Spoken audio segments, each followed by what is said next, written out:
फसाना याद आता है, आज भी मुझे वो गुजरा हुआ जमाना याद आता है। इंतजार करता था कि पापा बाजार चले जाएं, मैं खेलने चला जाऊंगा। इंतजार करता था कि पापा बाजार चले जाएं, मैं खेलने चला जाऊंगा।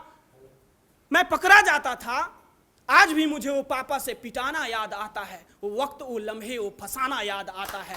आज भी मुझे वो बचपन का गुजरा हुआ जमाना याद आता है। वो वक्त, वो लम्हे, वो फसाना याद आता है। आज भी मुझे वो बचपन का गुजरा हुआ जमाना याद आता है। भाई में मैं 3 नंबर था। भाई में मैं 3 नंबर था। कभी बारात जाने के मौके नहीं मिलते थे। भाई में मैं 3 नंबर था। कभी बारात जाने के मौके नहीं मिलते थे। जब भी बारात जाने की बात होती थी, मैं झगड़ता था, लड़ता था और बड़े भैया से पिटाता था। आज भी बारात जाने के लिए वो भैया से पिटाना याद आता है। वो वक्त, वो लम्हे, वो फसाना याद आता है।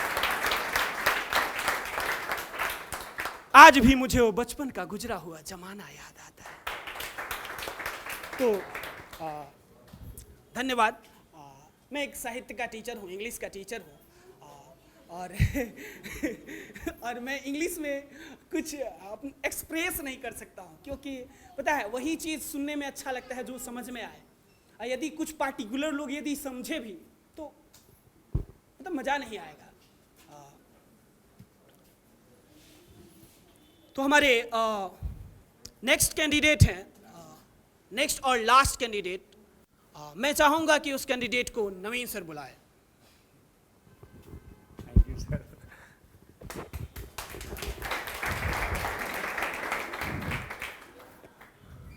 6 साल में मैं बता रहा था, पहली बार हुआ है मेरे संस्था में। मैं एग्ज़ाम का पेपर सेट करता हूँ, मेरे ही निगरानी में एग्ज़ाम होता है। अभी तक पहली बार फुल मार्क्स आया है, 50 में 50 मार्क्स। और वो लड़की डोइला की है, उसका नाम है पुतुल कुमारी। क्लैप करिए लोग उसके लिए। डोइला से आ रही है पुतुल कुमारी। मुझे बहुत प्राउड है कि 50 आउट ऑफ 50 है। और इसके जो फादर हैं वो हैं हमारे खुसरे रामावती देवी। उनकी माँ भी आई हैं और उनके पापा भी आए हैं। ये और खुशी की बात है कि इनके मम्मी और पापा दोनों आए हुए हैं। तो कौन है सर? ओके पंड्याल सर आए हैं और उनकी मम्मी आई हैं।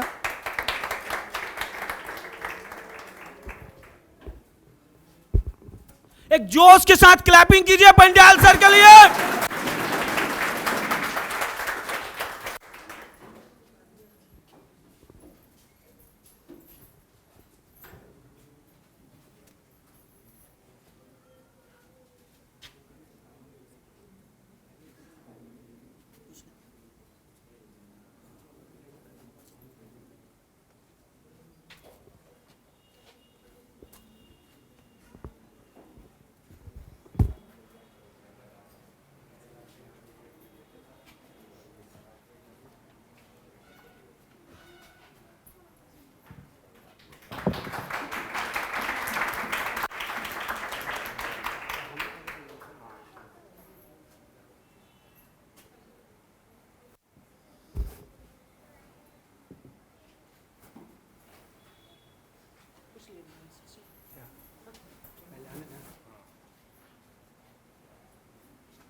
अपने बेटे के लिए बोल दीजिए, 1 लाइन, आधा लाइन, कुछ भी। सबसे पहले हम नवीन सर के धन्यवाद देता हैं। उसका बाद जितने आदमी आए हैं उसको धन्यवाद करता है। आज हमारा खुशी है कि हम अपना लड़की के चलते मंच पर और नवीन सर का चलते यहाँ पर हम आए बने। बहुत बहुत धन्यवाद। अब हमारे पंड्याल सर कुछ कहेंगे आप लोग से।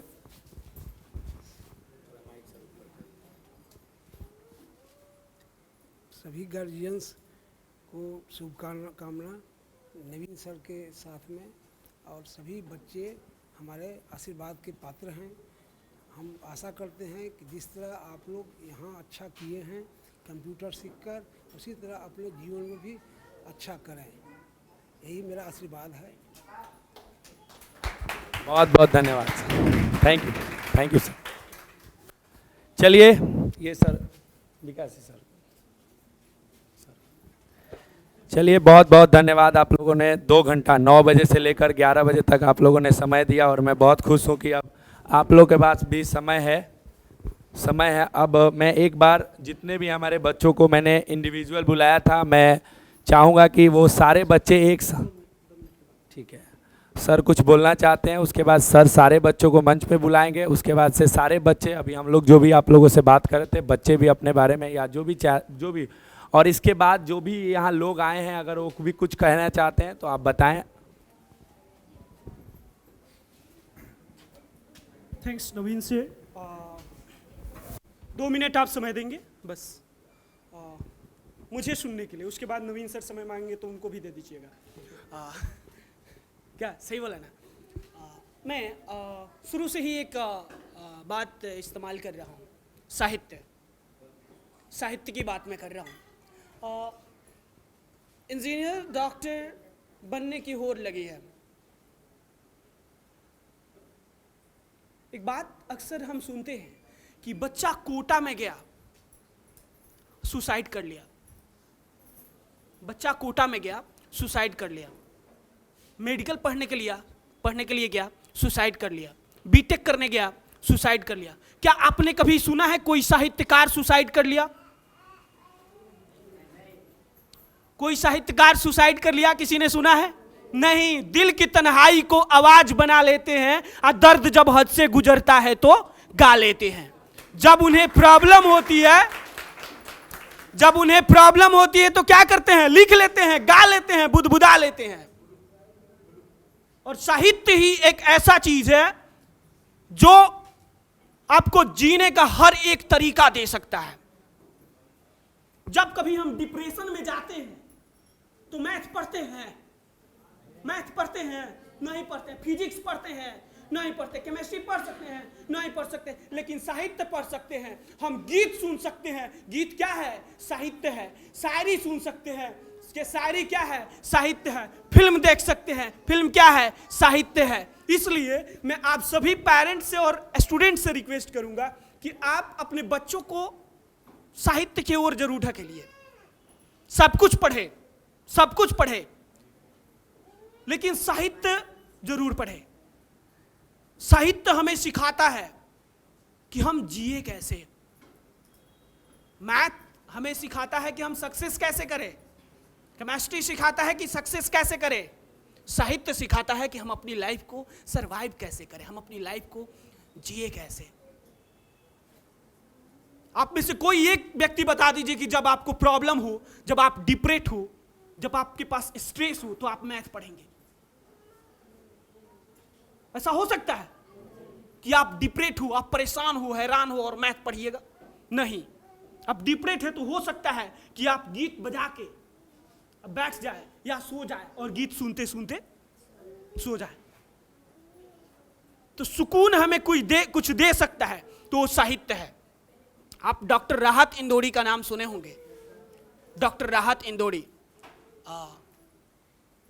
मैं उनकी चंद लाइनें पेश करता हूं आपके सामने।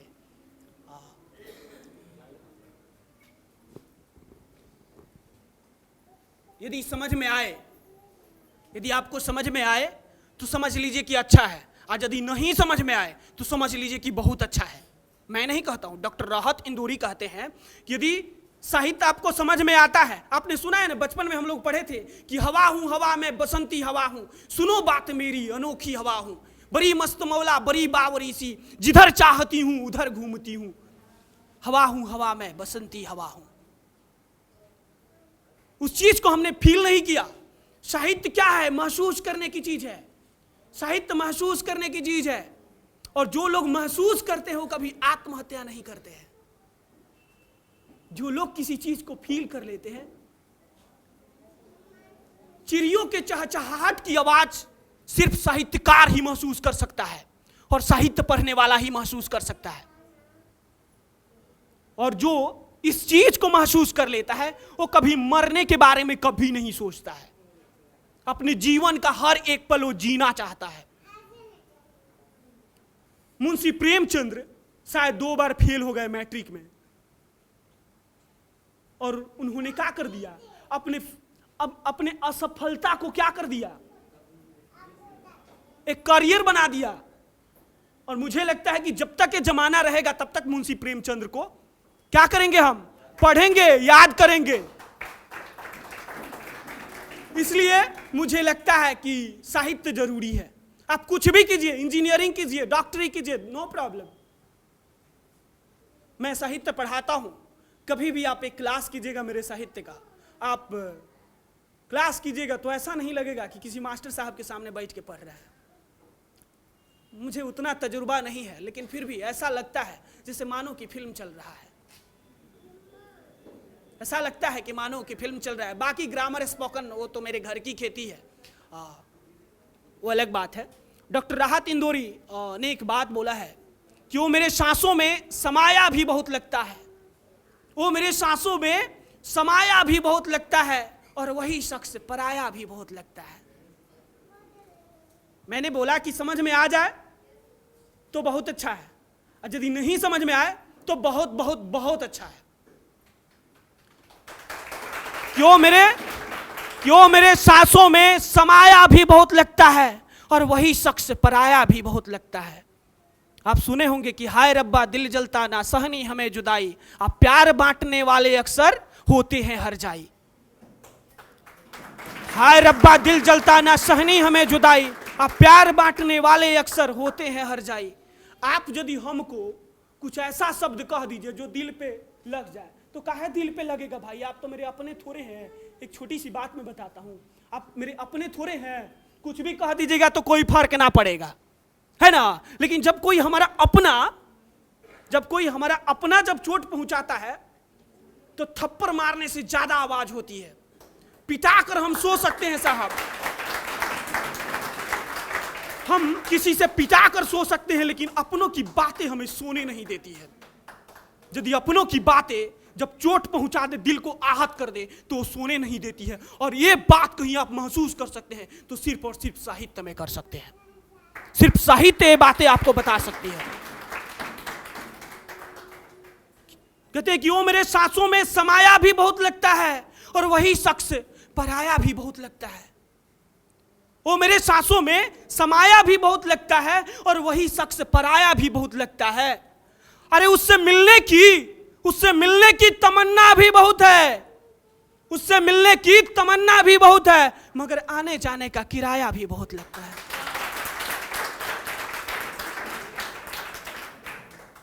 दो लाइनें हो सकता है कि आप समझ गए होंगे कि वो मेरे सांसों में समाया भी बहुत लगता है, और वही शख्स पराया भी। यानी दर्द हमें अक्सर वही देते हैं जो हमारे दिल के करीब होते हैं, नहीं तो दूसरों को हमें रुला देने की औकात कहां है।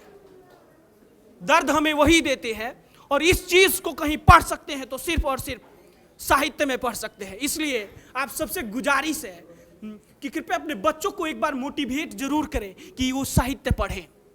शायद 11th में एक कविता था कि दुनिया देखा